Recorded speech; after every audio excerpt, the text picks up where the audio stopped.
Okay, everyone. Today, we're gonna spend the night in the Cecil Hotel, said Danny, holding the camera out in front of himself. I watched from the other side of the room, careful not to get into the shot. This is one of the single most haunted hotels in the country, let alone in the state of California. We know that everyone has their own thoughts on the girl in the elevator. My thoughts were very, very clear on that. I had outright refused to do an episode on a haunting that involved a death so recent. If the parents were still looking for the kid, I didn't think that we should be using them in our ghost hunting video. It was bad taste, bad mojo, and bad luck. And considering that our show directly affected the spirit world and involved us going into known haunted spots, I figured that we needed our karma to stay as good as possible. Danny continued, but we're actually here to try and catch sight of the ghost of the famed killer, the Night Stalker. This guy was seriously bad news. He managed to kill over 30 people right here in this hotel. And now it's said that his ghost still haunts these halls. Pretty spooky, right? Well, we're hoping it will be. And you'll get to stay updated on things the whole time. He cut the camera and gave a sigh, his voice dropping into his normal tone instead of the over-the-top cheery one that he used for his videos. I like this one much better. Danny always seemed so fake when he was filming. And I got it, really. I understood that if you wanted to make money, then you had to be personable, upbeat, and maintain a persona the same way that a big-time Hollywood actor did. I just, liked the real version of Danny a lot better. Danny said, I still think it would have been better if we had just, done the elevator game. That thing is super popular. And I'm not talking about covering the girl, I mean the game itself. 1, I'm not covering the missing girl. I flipped up a finger. 2, I flipped up a second finger. I'm not going to play the elevator game. I'm not going to play Bloody Mary, Light as a Feather, or use a Ouija board. They all count as the same thing. Ring around the rosy? Danny asked. I frowned at him. Looking for the slender pages? Danny insisted. I just gave him an unimpressed stare, not the least bit amused by his games. My mouth stayed twisted into a thin, unwavering line. Danny groaned. Lighten up some, Chelsea. We needed something big for the season finale, and this is big.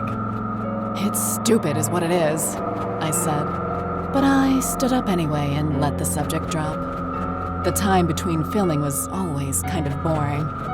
We got room service and ate, showered, got dressed, and geared up for the big show. But we couldn't actually do anything until midnight.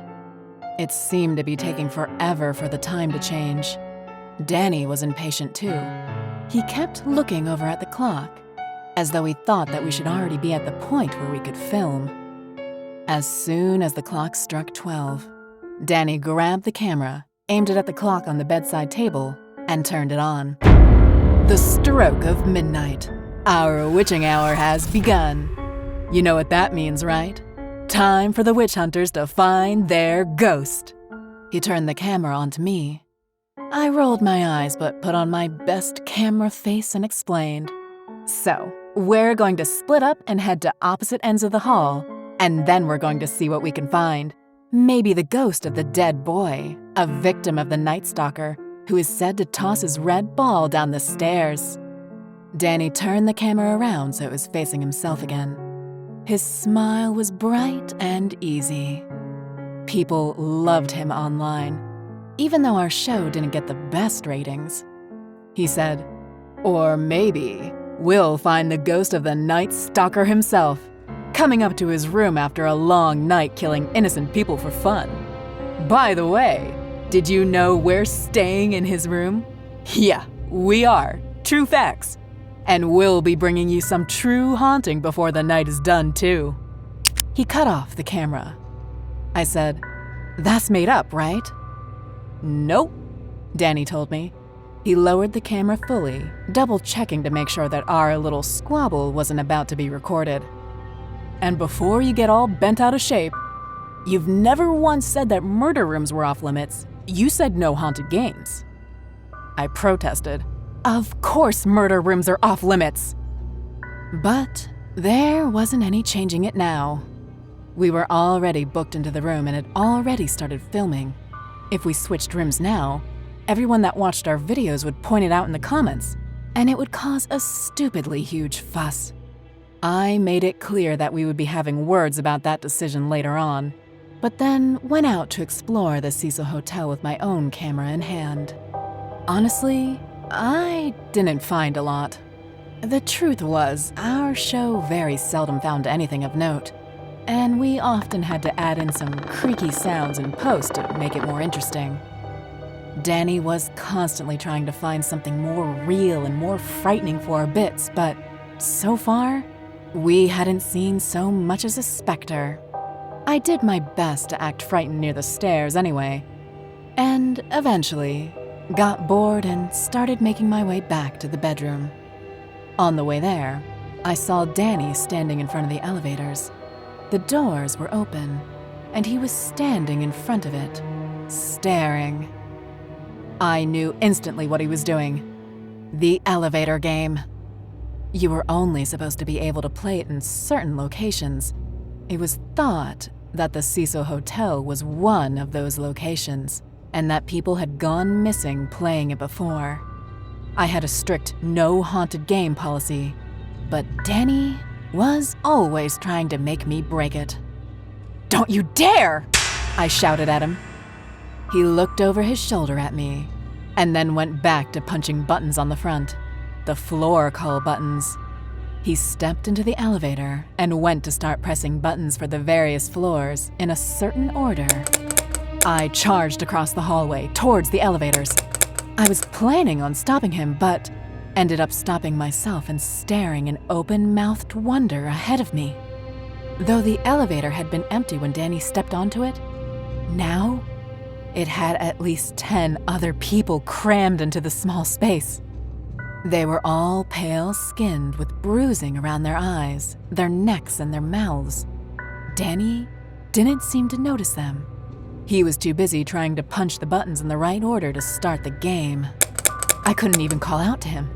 All I could do was stare at the men and women on the elevator. I recognized one of them from several online articles that I had recently read. That was the girl who had gone missing. She stared at me, not just in my direction, but at me. Slowly, she lifted up a finger and pressed it to her lips. She gave a low, shuddering hush, as though she was bidding me to be quiet. When she did, my throat seemed to lock up and go tight. I couldn't have made a sound if I had tried. They had made sure that I wouldn't be able to warn Danny. When he was finished punching the buttons in, he looked towards me and said, "Be back up soon."